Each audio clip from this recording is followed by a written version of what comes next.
Hai ummata kiyya kan mul'atan nagaa keessanii fayyaa keessanii baga nagaa taatanii baga jiraatanii isiniin jedha martiniyyuu guyyaa irraa immoo walaloo xiqqoo gabaabduu isiniif qabadhee dhufaa jira isiniin jedha.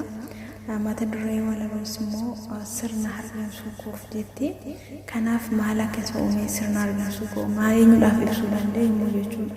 Kanaaf hubadhaa irraa isiniin jedha. Sirna hargansuu koof seesituu dhiigaa halkan ciisee bulus yaanni koo sitti fiigaa. Abjuudhaan si argee yeroo si hammadu kokkolfaa gammadaa yeroo si dhungadhu. Natti hin beekamu akka abjuu ta'e ganama of argee siree koo irra taa'e. Simboo qabeettii koo kan funyaan konkoonna utuu si hin argin oollan guyyaan naaf dukkana. Warri na dubbisuu barbaadan humni keessaniyyuu sabiskiraayibii laayikii godhaati na dubbisuu dandeessu jechuudha. Kanaafiyyuu walaa jajjabeessu namoo martinuyyuu.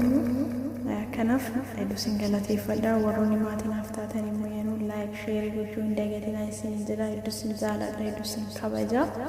Kanaafiyyuu walaa jajjabeessin walirratti sheera xaxuu haa dhiisnu isin jedha.